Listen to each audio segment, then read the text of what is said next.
नमस्कार, जय श्री हरि। आप सभी श्रद्धालुजनों का स्वागत है। आज हम आप तक लेकर आए हैं एक अद्भुत, ज्ञानवर्धक और चेतना से भरपूर कथा, जो केवल कथा नहीं बल्कि आने वाले समय की भविष्यवाणी है। यह वह कथा है जो गुरु माता ने अपने शिष्य देवांग को गुरु पूर्णिमा की पावन रात्रि में सुनाई थी।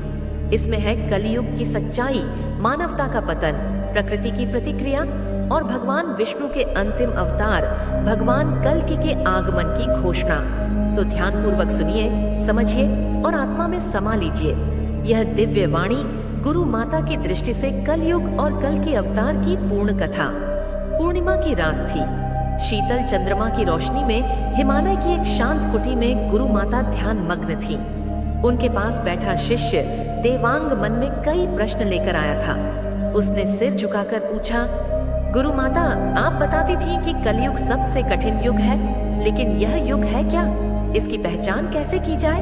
और आपने कल की भगवान के बारे में जो कहा था, कृपया वह भी विस्तार से बताइए।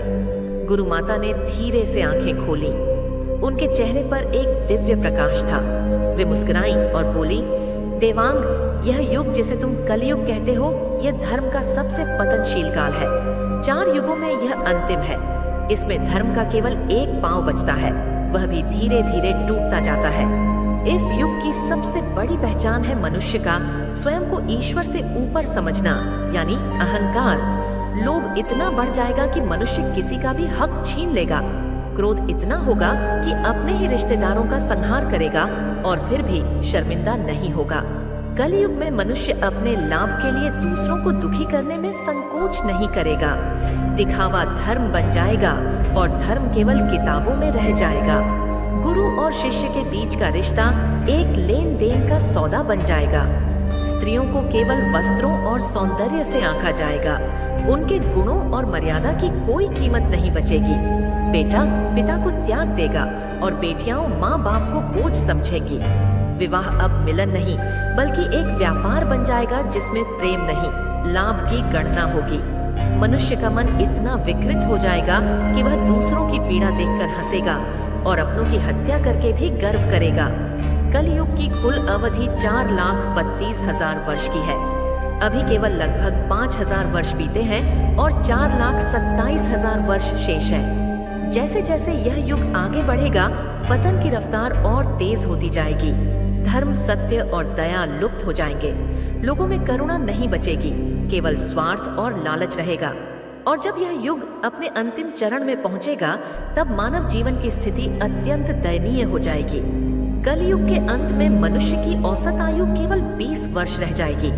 12 वर्ष की उम्र में ही बुढ़ापा आ जाएगा। बाल सफेद, दांत टूटे हुए और शरीर कांपता हुआ। केवल 10 वर्ष की कन्याएं मां बना दी जाएंगी। समाज की मर्यादा पूर्णतः टूट जाएगी। धन पाने के लिए लोग किसी को भी मार देंगे, अपनों का गला काट देंगे। जो जितना पापी होगा वही समाज में ऊंचा स्थान पाएगा। ईमानदार को मूर्ख कहा जाएगा और धोखेबाज को चतुर समझा जाएगा। प्रकृति भी यह सब अन्याय देखकर शांत नहीं रहेगी। बाढ़ें आएंगी जो पूरे गांव शहर बहा ले जाएंगी। कभी अनावृष्टि होगी तो कभी भयंकर वर्षा। भूकंप, तूफान, सुनामी, आग और महामारी सब एक साथ आ घेरेंगे। लोग भूख से, प्यास से, बीमारी से, डूबने से और आग में जलकर मरने लगेंगे। चारों ओर हाहाकार होगा, कोई किसी की मदद नहीं करेगा। सब अपने प्राण बचाने में लगे रहेंगे, परंतु कोई नहीं बचेगा। देवांग गुरु माता की बातों को ध्यान से सुन रहा था। उसकी आंखों में चिंता थी। वह बोला, गुरु माता, क्या इस अंधकार का कोई अंत नहीं है? गुरु माता मुस्कुराई और बोली, जब अधर्म अपनी चरम सीमा पर पहुंच जाएगा, जब धर्म का अंतिम दीपक भी बुझने लगेगा, तब विष्णु स्वयं अवतरित होंगे कल्कि के रूप में। उनका जन्म शंभल गांव में होगा। उनके पिता का नाम विष्णु यश और माता का नाम सुमति होगा। वे घोड़े पर सवार होंगे। उनका वाहन होगा देवदत्त, श्वेत रंग का तेजस्वी घोड़ा। उनके हाथ में नंदक नाम की तलवार होगी जो अधर्मियों का अंत करेगी। वे पापियों, अत्याचारियों और कलयुग की बुराइयों का नाश करेंगे।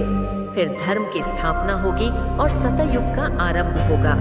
गुरु माता की वाणी धीमी हुई। देवांग, यह सब सुनकर घबराना नहीं, क्योंकि जो सत्य पर टिका है वह कलयुग में भी सुरक्षित रहता है। हर युग में कुछ लोग होते हैं जो प्रभु के पथ पर अडिग रहते हैं, वही कल्कि के सहायक बनते हैं। तुम भी अपने जीवन को प्रकाश का स्रोत बनाओ। यही तुम्हारी साधना है, यही तुम्हारा धर्म है। देवांग ने सिर झुकाकर गुरु माता को प्रणाम किया। उसकी आत्मा यह प्रण ले चुकी थी कि वह अंधकार में भी ज्योति बनकर जिएगा।